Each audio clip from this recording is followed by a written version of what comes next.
Students, welcome to my channel. This is your read coach. साथियों, आप सभी को पता है कि हम थर्ड ग्रेड मेंस के लिए लेवल 1 का जो है उसकी टेस्ट सीरीज़ हमने शुरू की है। 142 टेस्ट की पूरी टेस्ट सीरीज है, तो उसमें से 5 टेस्ट हमने कर दी है और ये जो आपके सामने है वो है टेस्ट क्रमांक 6।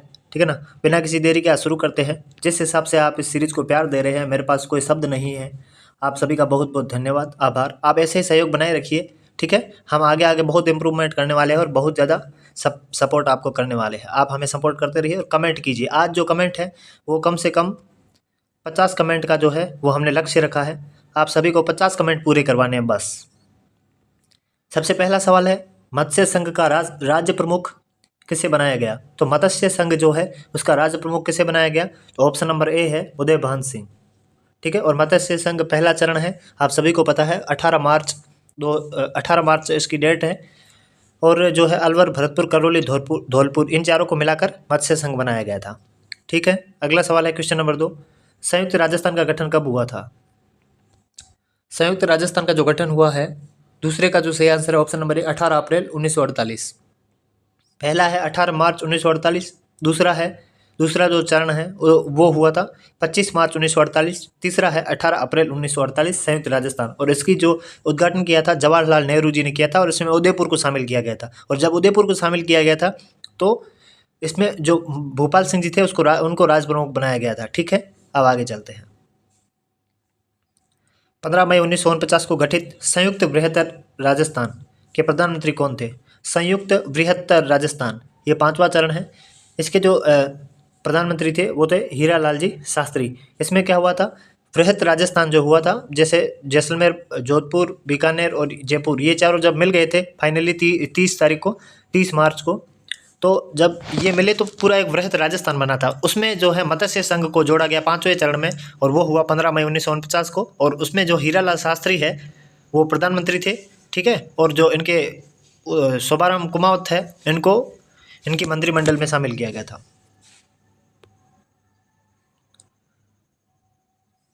अगला है आपके सामने, सम्मिलित कीजिए।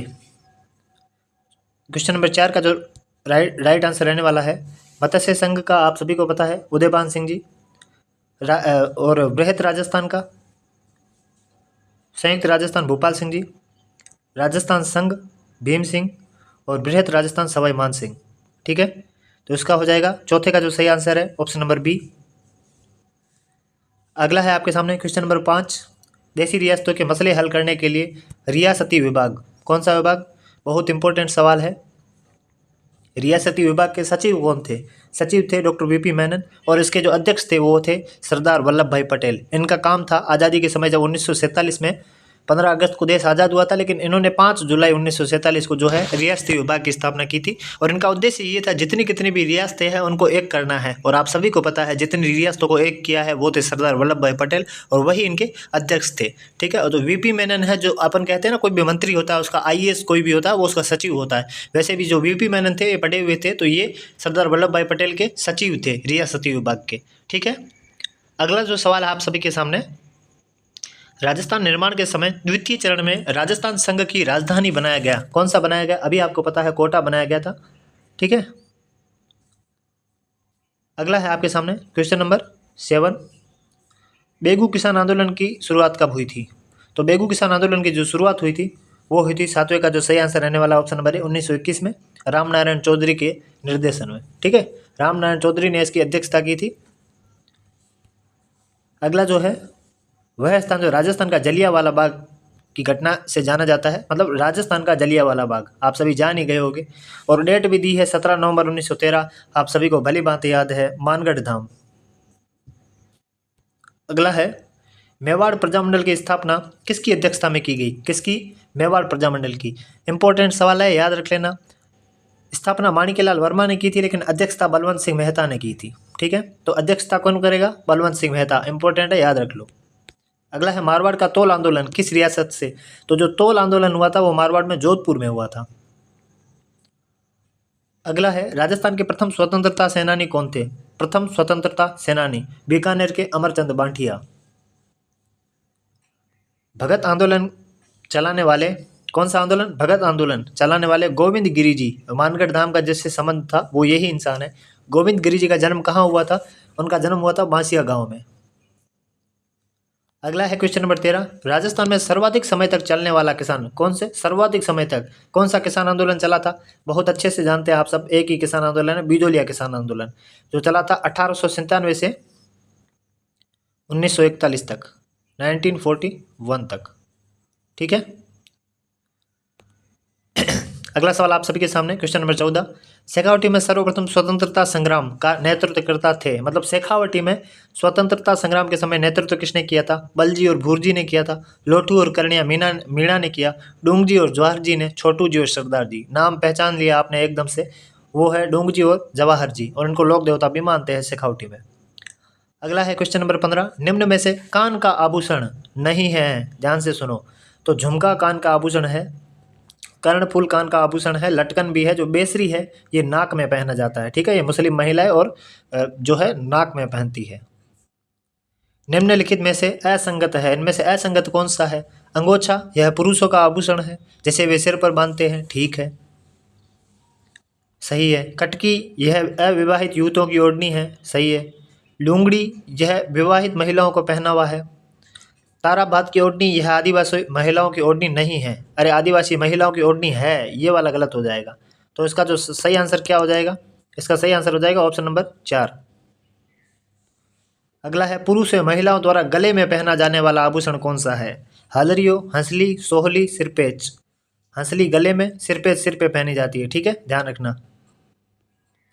राजस्थान में पाटोदा का लुगड़ा कहाँ का प्रसिद्ध है? शेखावाटी, मारवाड़, मेवाड़ और आदिवासी। सिंपल है, शेखावाटी। पाटोदा का लुगड़ा कहाँ के प्रसिद्ध है? ये साड़ी है ओढ़ने वाली, ठीक है, शेखावाटी क्षेत्र में।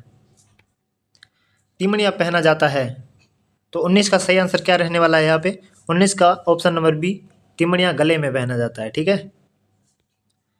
अगला है, पैर में पहना जाने वाला आभूषण नहीं है, ठीक है ना, एक सेकेंड। पैर में पहना जाने वाला आभूषण नहीं है, कहाँ पे? पैर में। कड़ा, ठीक है, पैर में पहनते हैं, नूपुर पहनते हैं, टनका भी पहनते हैं, लेकिन सुरल जो है कान में पहनते हैं, ठीक है। अगला है, मेवाड़ भील कॉर्प, ये कॉर्प लिखा हुआ है, ठीक है ना, तो इसका जो कंफर्म आंसर क्या है आप हमें कमेंट में बताइए। लेकिन जो मेवाड़ भील कौर है उसकी स्थापना 1941 में हुई थी। अगला सवाल है आपके सामने, शाहपुरा प्रजामंडल के अध्यक्ष कौन थे? शाहपुरा प्रजामंडल के अध्यक्ष कौन थे? तो शाहपुरा प्रजामंडल के अध्यक्ष थे अभय सिंह डांगी। मीठालाल व्यास जैसलमेर से थे, त्रिलोक चंद माथुर करौली से थे, ठीक है। अगला मैं आपको बताता हूँ सवाल, क्वेश्चन नंबर 23, राजस्थान के किस आंदोलन में सेवा संघ के साथ हुए समझौते को सरकार ने बोल्शेविक फैसला की संज्ञा दी? मतलब बोल्शेविक समझौता किससे संबंधित है? हुआ ऐसा था कि जो बेगू किसान आंदोलन था, बेगू किसान आंदोलन के समय उस समय वहाँ के जागीरदार और वहाँ के सेवा संघ के बीच, ठीक है ना, एक समझौता हो गया था। जैसे मेवाड़ सरकार ने और इन्होंने क्या बोला था, ये है बोल्शेविक समझौता है, ठीक है ना। अगला है मींजर के लेखक कौन है? आपको पता है, मींजर, लीलटांस, ये सब की पुस्तकें जो है कन्हैयालाल सेठिया जी की है। अगला है, राव जेतसिंह चंद किस भाषा में लिखी गई है? तो राव जेतसिंह जो है बीकानेर के राजा थे, और बीकानेर जो मारवाड़ और इधर की जो है पश्चिमी राजस्थान में जो भाषा है वो है डिंगल। अगला है, राजस्थानी भाषा की लिपि है, तो लिपि है महाजनी या मुड़िया लिपि, आप अच्छे से जानते हैं, जिसको टोडरमल ने विकसित किया था। अगला है, राजस्थानी बोलियों का सर्वप्रथम वर्गीकरण, तो राजस्थानी बोलियां हैं उसका सर्वप्रथम वर्गीकरण किसने किया था? तो किया था जॉर्ज इब्राहिम ग्रियर्सन, ठीक है। अगला है, वह बोली जिसमें सुंदरदास दादू पंथ का साहित्य प्राप्त होता है, मतलब दादू पंथ का संबंध किस बोली से था? अच्छे से जानते हैं, ढूंढाड़ी में। अगला है, राजस्थान के दक्षिण पूर्वी भाग में किस बोली का प्रचलन है? राजस्थान के जो दक्षिण पूर्वी भाग है यहाँ पे किस बोली का प्रचलन है? आप सभी को पता है, दक्षिण और पूर्व में जो है यहाँ पे हाड़ौती आता है, तो यहाँ पे हाड़ौती का। अहीरवाटी या हीरवाल, ये कहाँ पे प्रचलित है? अहीरवाटी से ए से अलवर, ठीक है, आप याद रखना, अहीरवाटी अलवर में है। कौन सी बोली पश्चिमी हिंदी एवं राजस्थानी के बीच समन्वय का कार्य करती है? पश्चिमी हिंदी और राजस्थानी ये करती है मेवाती, जो भी अलवर में ही बोली जाती है। अगला है, सुमेलित करना है आपको। जगरोती, करौली, डाटी, बाड़मेर, नागरचौल, टोंक, दावड़ी, उदयपुर। आप जोड़ लेना, जो आंसर आता है बता दियो। अगला है क्वेश्चन नंबर 33। निम्न में असत्य कथन है। असत्य कौन सा है? लक्ष्मी कुमारी चुंडावत देवगढ़ राजसमंद सही है। विजयदान देथा बोरुंदा जोधपुर से है और ब्रह्मगुप्त भीनमाल जालोर से है, लेकिन ये सीताराम जी लालस जयपुर से नहीं है, जोधपुर से है। ठीक है, तो ये वाला ऑप्शन नंबर बी इसका सही हो जाएगा। अगला है, पृथ्वीराज राठौड़ के बारे में असत्य कथन है। ये पीथल नाम से साहित्य रचना करते थे, बिल्कुल ठीक है। इनकी रचना वेली कृष्ण रुक्मणी को प्रकाश में लाने का श्रेय एल.पी. टेसीटोरी को है, बिल्कुल। टोड ने इसकी पुस्तक वेली कृष्ण रुक्मणी की तुलना 10,000 घोड़ों के बल से की है, बिल्कुल की है। दुर्सा आडा ने वेली कृष्ण रुक्मणी को ग्रंथ को 16वां पुराण, ये गलत यहाँ पे इन्होंने कर दिया है, क्योंकि 5वां वेद और 19वां पुराण कहा था। ठीक है, ऑप्शन नंबर डी। अगला है आपके सामने क्वेश्चन नंबर 35। मोहनोदेंसी के बारे में असत्य कथन है। तो मोहनोदेंसी के बारे में कौन सा असत्य है? इनका जन्म ओसवाल जैन में परिवार में हुआ। मोहनोदेंसी ख्यात राजस्थान के सबसे प्राचीन ख्यात है। इन्होंने राजपूतों की 46 शाखाओं का वर्णन किया और ये जसवंत सिंह के प्रथम के दीवान थे। 46 नहीं, 36 शाखाओं का वर्णन किया था। ऑप्शन नंबर सी इनका गलत है। अगला है, निम्नलिखित में से कौन सा युग्म असंगत है? इनमें से कौन सा युग्म असंगत है, तो आप सभी को बताना है। 36 का जो यहाँ पे सही आंसर रहने वाला है ऑप्शन नंबर सी। हरि पिंगल कवि जोगी ने ही लिखी थी। हाड़ी शतक नाथू सिंह महावारिया और जय सिंह चरित पुंडरिक रत्नाकर। सदाशिव नागर ने प्रताप प्रकाश नहीं लिखी थी। ठीक है, अगला है, महाराणा कुंभा द्वारा रचित 4 नाटकों में कीर्ति स्तंभ के अनुसार किस भाषा का प्रयोग किया था? सीधी सी बात है, इनमें से तो कोई भाषा है नहीं, मेवाड़ी ही होगी। अगला है क्वेश्चन नंबर 38। निम्नलिखित में से कौन सा युग्म असंगत है? इनमें से कौन सा युग्म असंगत है? तो 38 का जो है, नाट्यशास्त्र भरत मुनि, चंद्र प्रकाश राजा भोज, सूर प्रबंध राणा कुंभा, संगीत दर्पण भाव भट्ट, ये वाला जो है ऑप्शन नंबर डी गलत हो जाएगा। ठीक है, अगला है, बीकानेर राठौड़ारी ख्यात के रचनाकार कौन है? आप सभी अच्छे से जानते हैं, बीकानेर राठौड़ारी ख्यात के रचनाकार है दयाल दास। अगला है क्वेश्चन नंबर 40। राजाओं की प्रशंसा में लिखे गए काव्य ग्रंथ जिसमें युद्ध अभियानों, वीरतापूर्ण कृत्यों, उनके राजवंश का विवरण भी मिलता है, उसको कहते हैं रासो। जैसे बीसल देव रासो, और आपको पता है पिछली बार पूछा है बीसल देव रासो किस प्रकार का है, तो वो प्रेम काव्य है, लव स्टोरी है। ठीक है, ये याद रखना, वरना जो काव्य होता है वो वीर काव्य होते हैं अलग अलग, लेकिन ये जो बीसल देव रासो है ये सिर्फ प्रेम काव्य है। और ये पूछा है, ये पिछली बार बहुत ज़्यादा प्रॉब्लम हुआ था सबको इसमें। अगला है क्वेश्चन नंबर 41। निम्नलिखित में से कौन सा युग्म सुमेलित नहीं है? इनमें से कौन सा युग्म सुमेलित नहीं है? दादू दयाल जी ढूंढाड़ी से है, आप सभी को जानता है, बिल्कुल सही है। चरणदास जी मेवाती से है, बिल्कुल सही है। लालदास जी भी मेवाती से है और सहजोबाई भी मेवाती ही है, क्योंकि सहजोबाई इन्हीं की शिष्य है चरणदास जी की। ठीक है, तो वो भी मेवाती है, तो ये हो जाएगा गलत। और इन्होंने जो पुस्तक लिखी थी सहज प्रकाश। ठीक है, ऑप्शन नंबर सी। अगला सवाल है आपके सामने 42। निम्न में से असत्य है। Doctor LP. टेसीटोरी ने पश्चिमी राजस्थान की उत्पत्ति शोरसेनी अपभ्रंश से बताई है। ठीक है, अगला ये बिल्कुल सही है। जॉर्ज अब्राहम ग्रियर्सन ने राजस्थानी का उद्भव गुर्जरी अपभ्रंश से बताया, ये गलत है। डॉक्टर मेनारिया ने राजस्थान का उद्भव नागर अपभ्रंश से प्रतिपादित किया, सही है। श्री कन्हैयालाल माणिक्यलाल मुंशी मतलब के.एम. मुंशी ने मोतीलाल मेनारिया ने राजस्थान की उत्पत्ति गुर्जरी अपभ्रंश से बताई। तो गुर्जरी अपभ्रंश से किसने बताई थी? इन्होंने। ऑप्शन नंबर बी हो जाएगा गलत। ठीक है, अगला सवाल आपके सामने। डॉक्टर अब्राहम ग्रियर्सन ने राजस्थानी भाषा की कितनी उपशाखाएं बताई थी?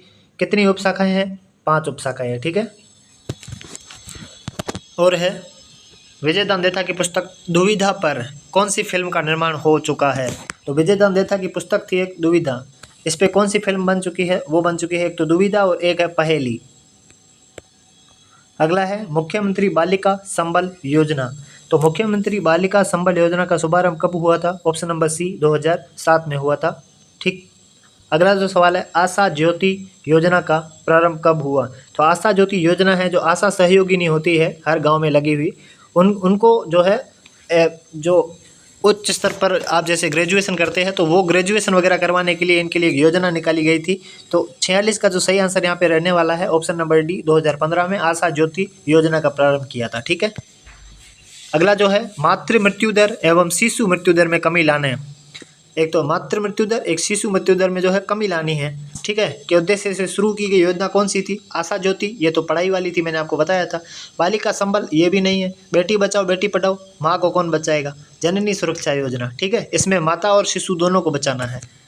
अगला है आपके सामने क्वेश्चन नंबर, सौभाग्य योजना का संबंध है। तो ये जो सौभाग्य योजना है, आपको इसको देख के सीधा सीधा पता चल रहा होगा कि या तो ये बालिका शिक्षा से होगा और या महिला सशक्तिकरण से होगा। तो मैं आपको आपकी जानकारी के लिए बता दूं, ये जो दोनों हैं, ये दोनों ही बिल्कुल गलत है। ठीक है, तो आपके मन में आएगा इसका सवाल का आंसर क्या है? तो इसका आंसर है सौर ऊर्जा से। तो सौभाग्य योजना जो है इसका संबंध है सौर ऊर्जा से। ठीक है, तो कुछ ऐसे सवाल आते हैं, आपको तुक्के नहीं लगाने हैं। क्वेश्चन नंबर 49, राजीव गांधी कृषक साथी सहायता योजना, इम्पोर्टेंट सवाल है। इसकी शुरुआत कब हुई थी? तो आप कहोगे ये तो अभी हमने सुना था, पर इसके साल तो 1900 में लिखे हुए पड़े। इसका जो आंसर है 1994, आपको बता दें, लेकिन अभी इसको वर्तमान में दोबारा से अपडेट करके लागू किया गया था। ठीक है। अगला जो सवाल है क्वेश्चन नंबर 50, ग्रामीण निर्धनों के लिए स्थायी वित्तीय आधार सृजित करना, आजीविका के माध्यम से घरेलू आय में वृद्धि के लिए कार्यरत संस्था कौन सी है? मतलब ग्रामीण निर्धनों के लिए जो आजीविका का काम करने वाली संस्था कौन सी है जो उनके घरेलू आय में वृद्धि करे? वो है राजीविका, आप अच्छे से जानते हैं।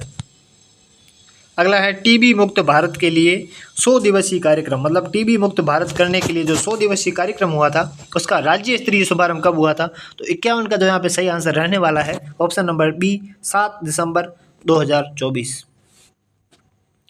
राजस्थान विधानसभा उपचुनाव 2024 के बाद राजस्थान विधानसभा में महिला विधायकों की संख्या कितनी है? इंपॉर्टेंट है, 21 संख्या है।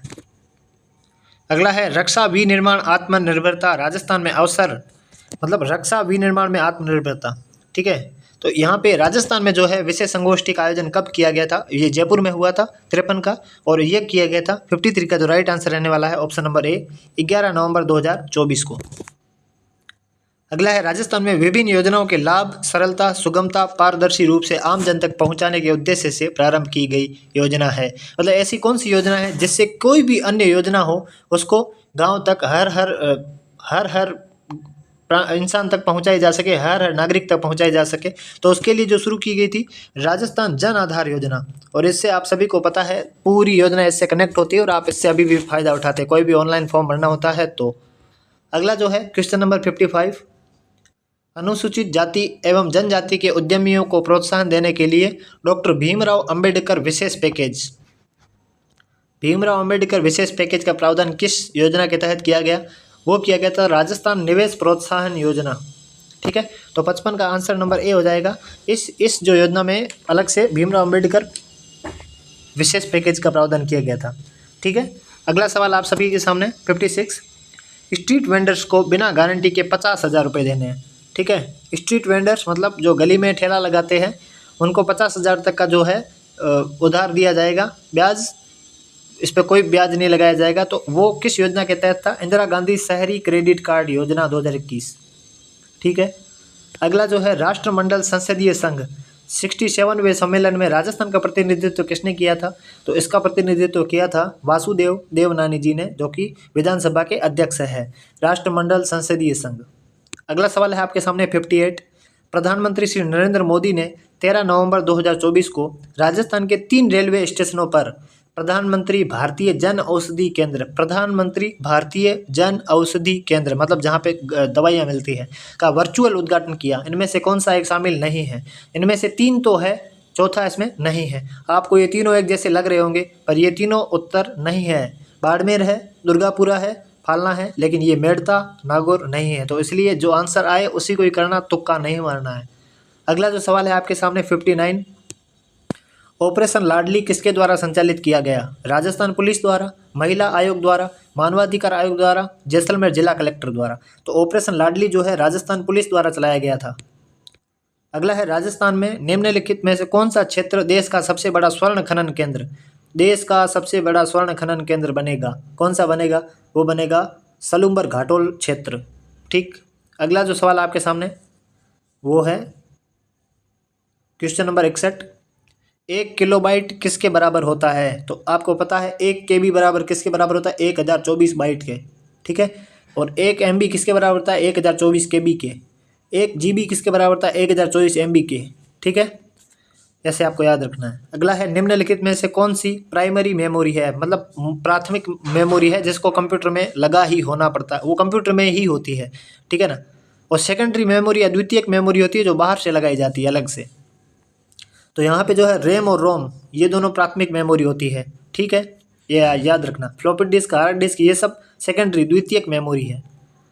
टास्क बार पर खुले हुए प्रोग्राम, मतलब जब आप कोई भी जैसे क्रोम आपने ओपन कर रखा है और कोई भी जैसे कोई फॉर्म भर रहे हो ई मित्र का, या आपने यूट्यूब खोल रखा है, कुछ भी जैसे आप कंप्यूटर में खोलते हैं तो आप देखते हैं ऊपर एक पट्टी होती है जिसमें जितने सारे आपने खोल रखे हैं वो सारे आपको दिखाते हैं। पर आपको एक से दूसरे में जाने के लिए कौन सा शॉर्टकट की का उपयोग करना पड़ेगा, वो है Alt+Tab।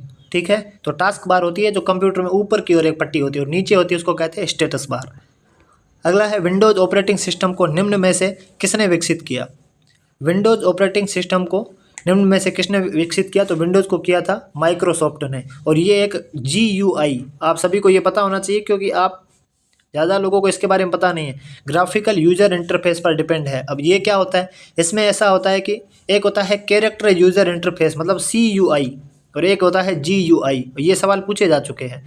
तो GUI और CUI में फ़र्क ये है, कैरेक्टर यूज़र इंटरफेस इसको कहते हैं, और इसमें सिर्फ आप लिख सकते हैं वर्ड।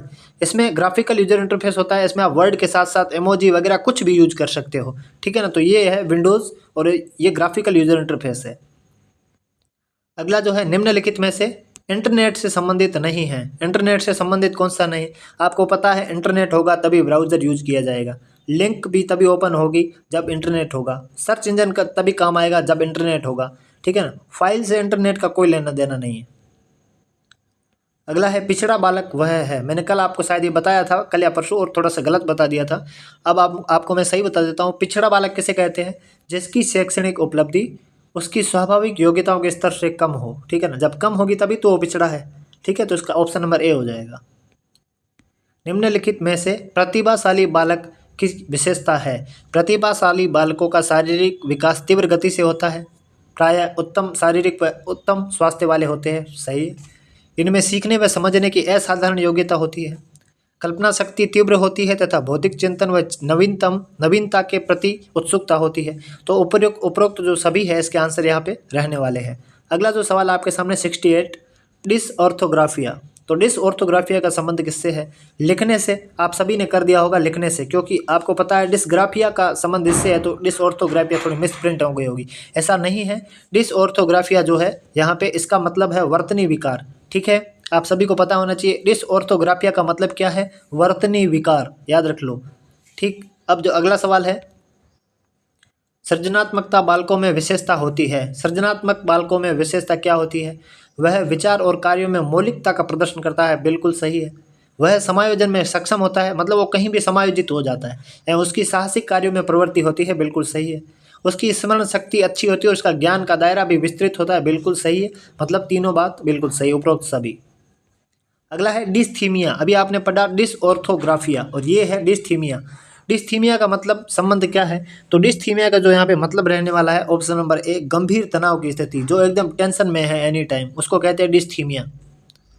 अगला है वंशानुक्रम के कारण एक परिवार के बच्चे चित्रकला में दक्ष होते हैं।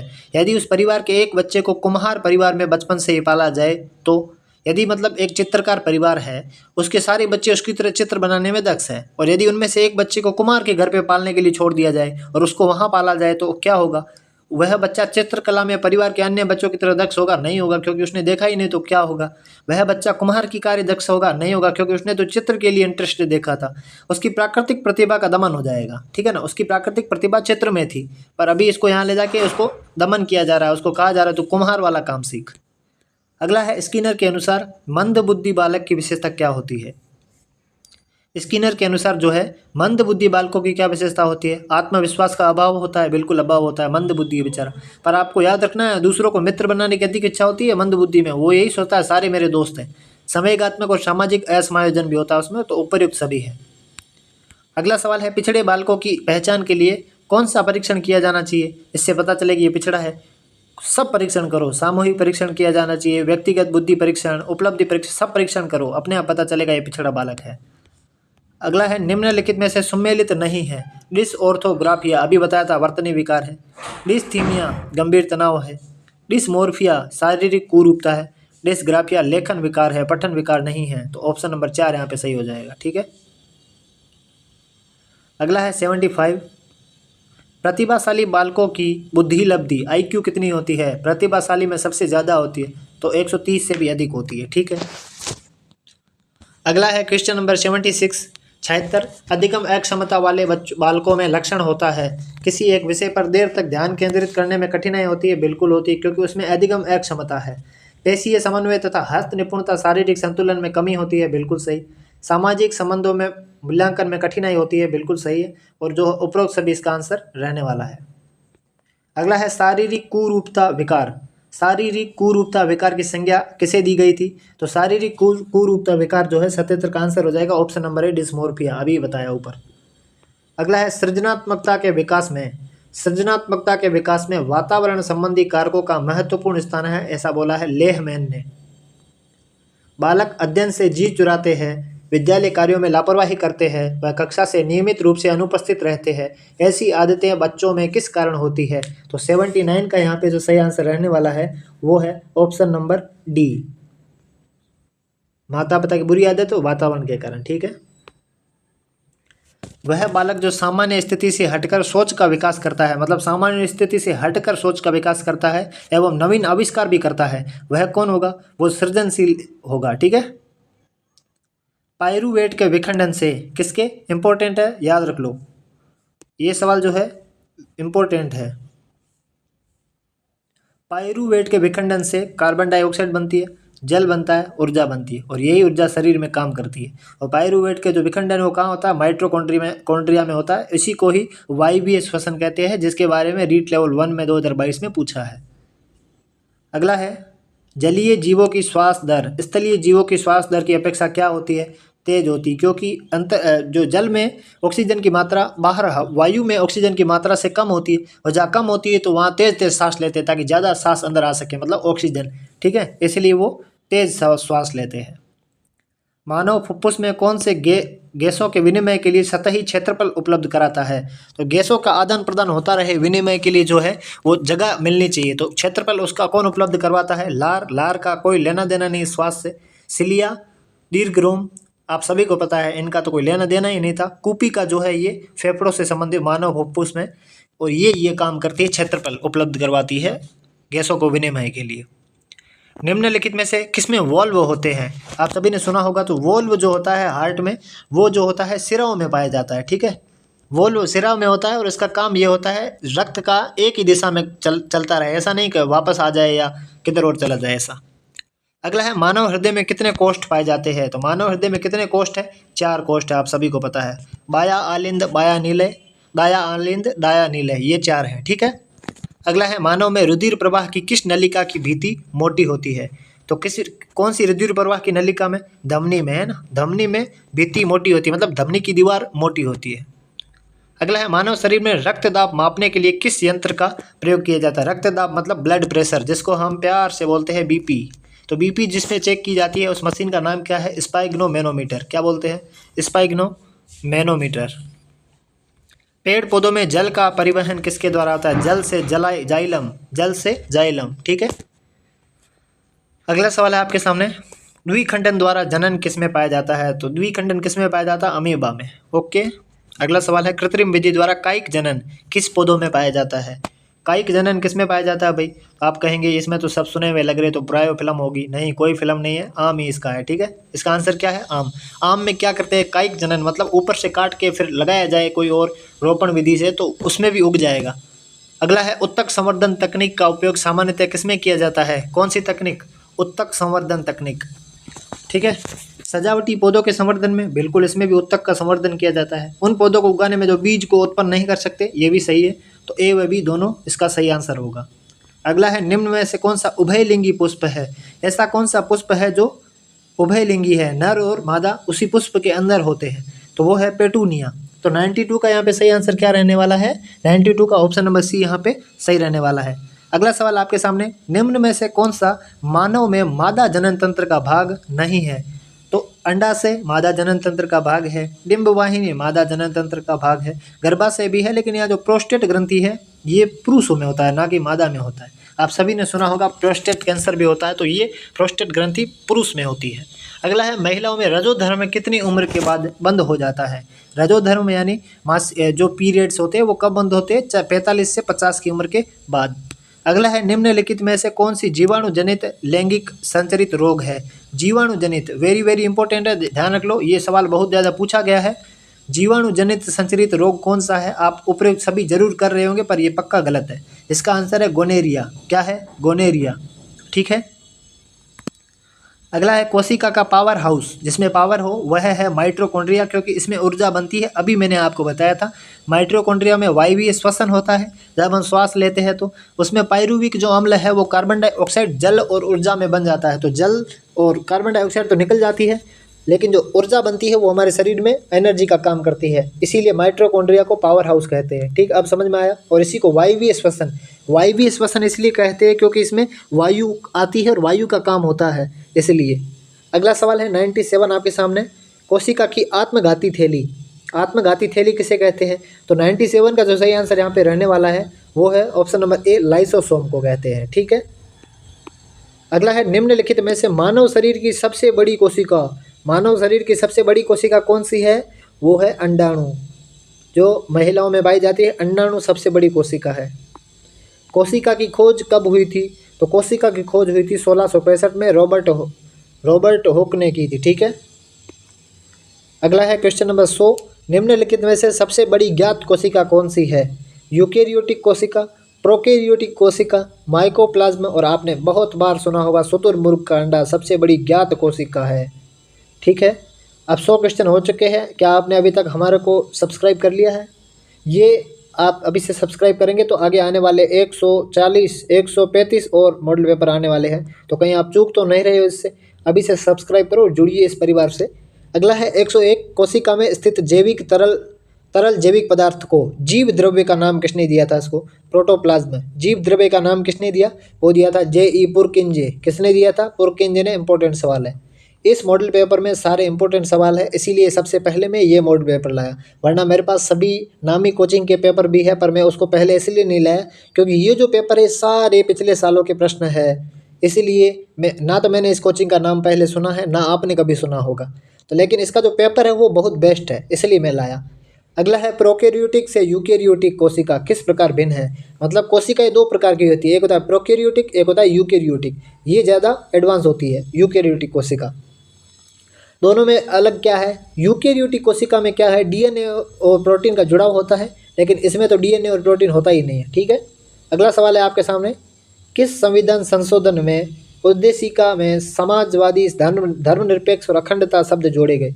उद्देशिका मतलब प्रस्तावना, उद्देशिका क्या मतलब हो गया? प्रस्तावना।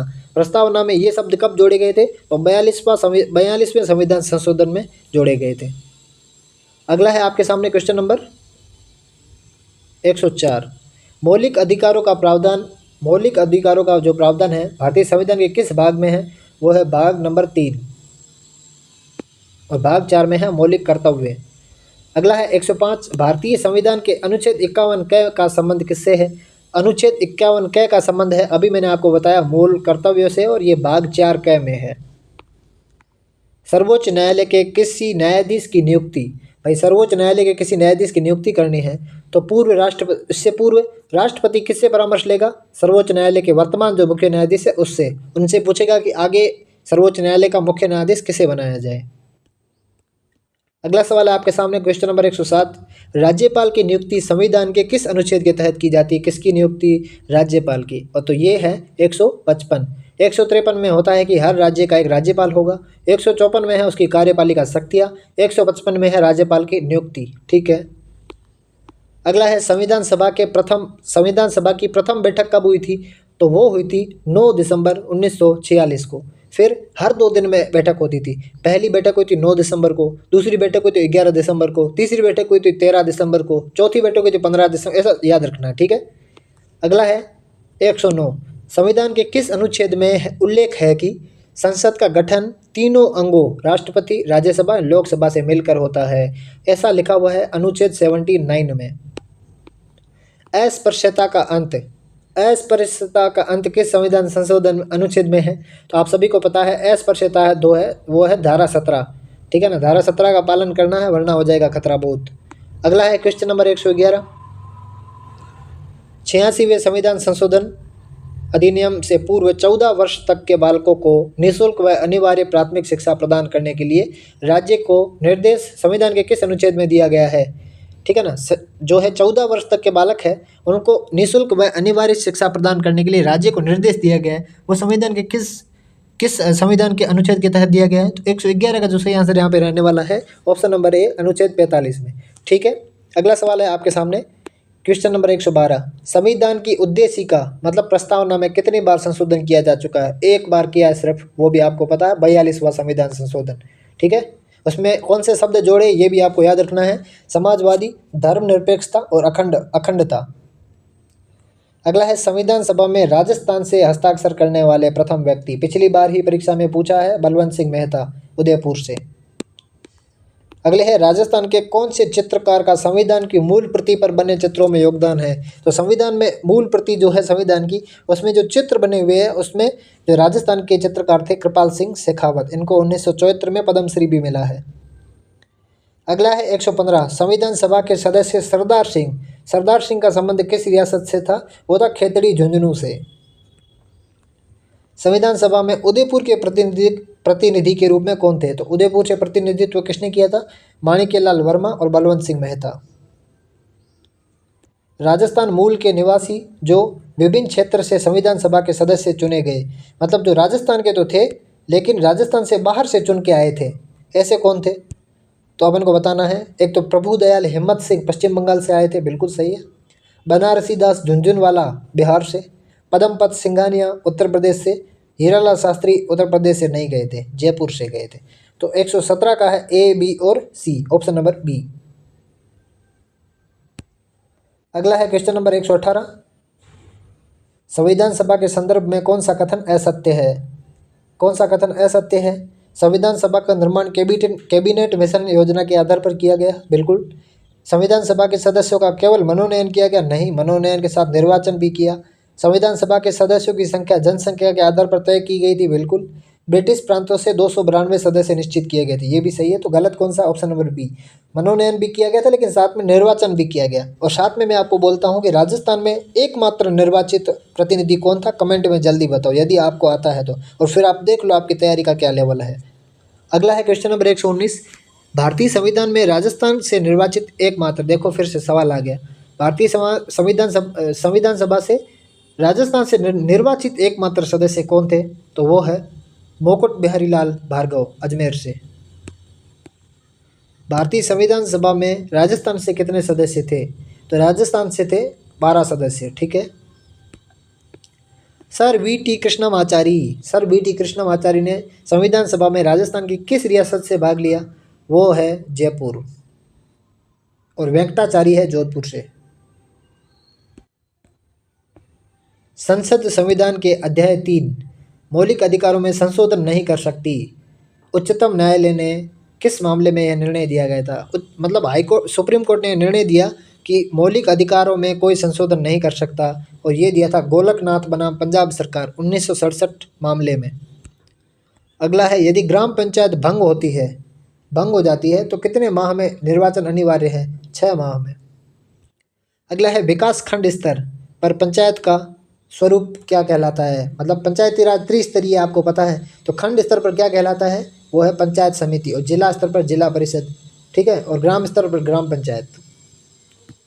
अगला है 125, राजस्थान में पंचायत समिति का प्रधान अपना त्यागपत्र किसे देता है? तो वो देता है जिला प्रमुख को। पर यहाँ पे जो सबसे इम्पोर्टेंट मैं आपको बता रहा हूँ, जिला प्रमुख अपना जो त्यागपत्र है वो देता है संभागीय आयुक्त को, ना कि जिला कलेक्टर को, याद रखना। संभागीय आयुक्त को देता है। राजस्थान पंचायती राज अधिनियम 1994 का मुख्य उद्देश्य क्या है? कमजोर वर्गों विशेषकर अनुसूचित जाति अनुसूचित जनजाति का कल्याण, प्रशासन में जन सामान्य की सहभागिता में वृद्धि, गरीबी उन्मूलन, भ्रष्टाचार उन्मूलन। इसमें जो है ऑप्शन नंबर बी सही होगा।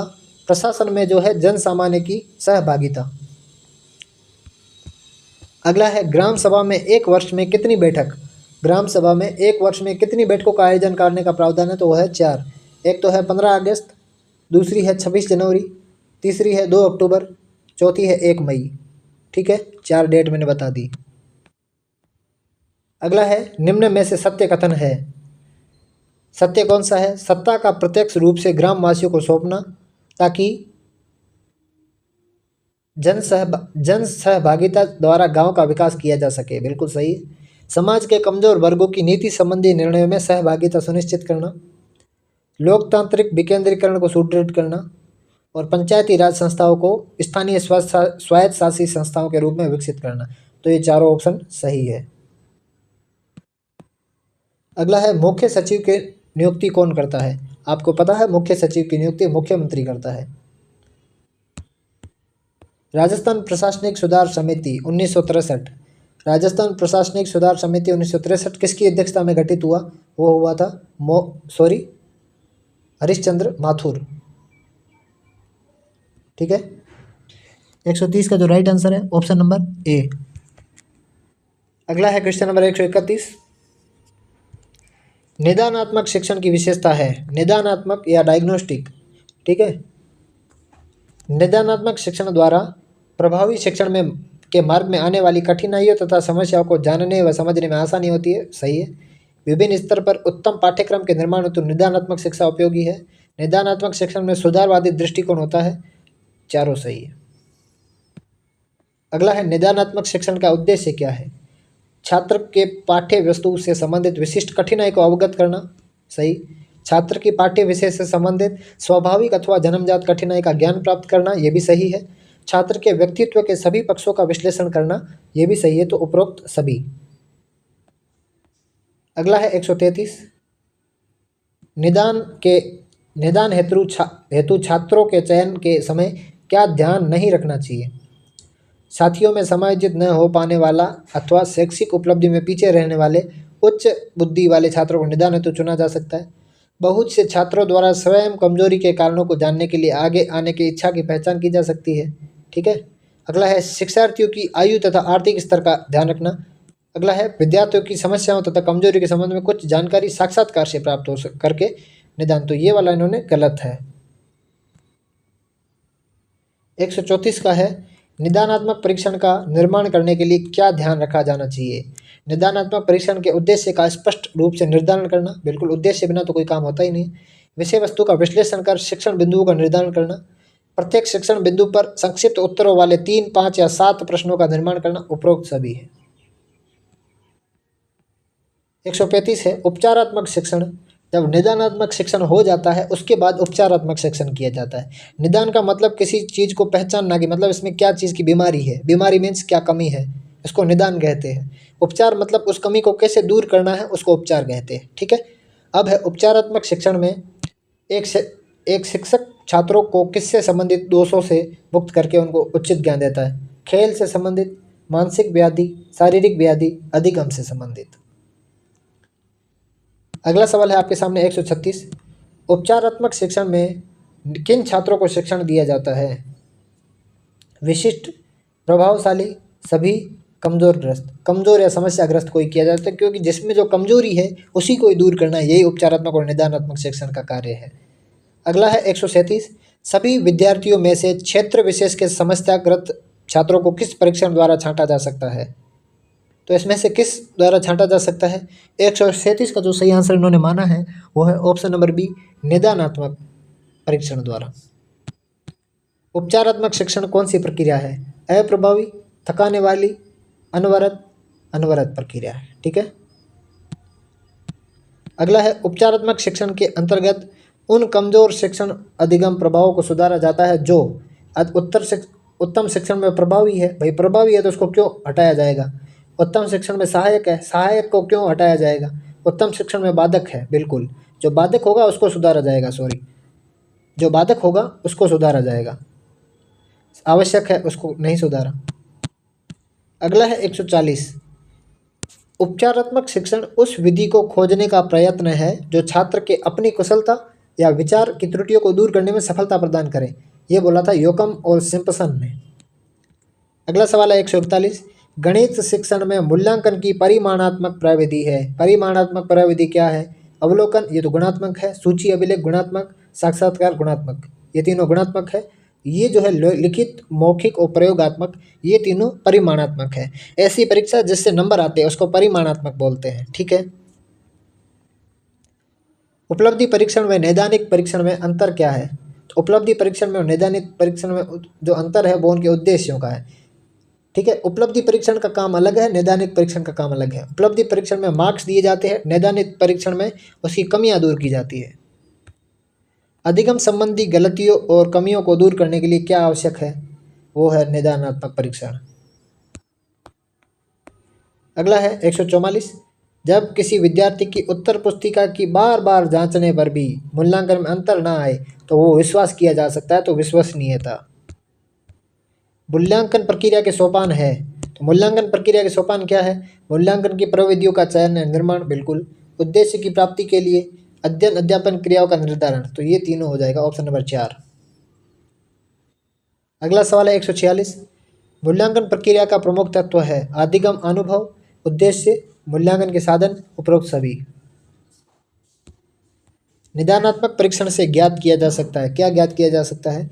छात्र के कठिनाई क्षेत्र एवं उनके द्वारा की जाने वाली विशेष प्रकार की त्रुटियां, छात्र की गणितीय पृष्ठभूमि का अभाव, छात्र की गणित के प्रति रुचि होना, छात्र के गणित का कठिन होना, तो इसका पहला ही है। जो कमी है, त्रुटियां हैं, उनको दूर किया जाता है, पहचाना जाता है। गणित में निदानात्मक परीक्षण का उद्देश्य क्या है? प्रगति पत्रक को भरना, सत्रांत परीक्षा के लिए प्रश्न पत्र की योजना नहीं, ये भी नहीं। अभिभावक को प्रतिपुष्टि देना भी नहीं है। बच्चों को समझ में निहित रिक्तियों को समझना, मतलब उनमें क्या कमियां हैं उसको जानना। अगला है कमजोर तथा पिछड़े छात्रों के लिए उपचारात्मक शिक्षण का उपयोग किया जाता है। उपलब्धि परीक्षण के बाद नहीं, निदानात्मक परीक्षण के बाद, क्योंकि पहले निदान करते हैं कि क्या कमियां हैं, फिर उपचार करते हैं कि ये लो इसका कमी का निवारण। उपचारात्मक शिक्षण सबसे अधिक सहायक किसमें है? उन छात्रों के लिए जो प्रतियोगी परीक्षाओं में शामिल होते हैं, पाठ की पुनरावृत्ति के लिए, समस्या समाधान के शिक्षण के लिए, गणितीय संकल्पना को समझने में विद्यार्थी जिन कठिनाइयों का सामना करता है उनको संबोधित करने और विद्यार्थियों को प्रदर्शन सुधारने के लिए। तो 150 का जो सही आंसर है ऑप्शन नंबर डी। इस प्रकार से आज का कुछ पेपर था। आज के पेपर में कोई गलती रह गई हो तो आप हमें कमेंट करके ज़रूर बताइएगा। आज हमने 6 मॉडल पेपर कर दिए हैं, आपको बहुत अच्छा लग रहा होगा और आप इसमें कोई और इम्प्रूवमेंट करना है तो कमेंट करिए, और यदि अच्छा लगा तो भी कमेंट करिए। लाइक कमेंट तो आपको करना है, हमको अच्छा लगता है, मोटिवेशन मिलता है। मिलते हैं ऐसे नेक्स्ट वीडियो में। राधे राधे, जय श्री कृष्ण।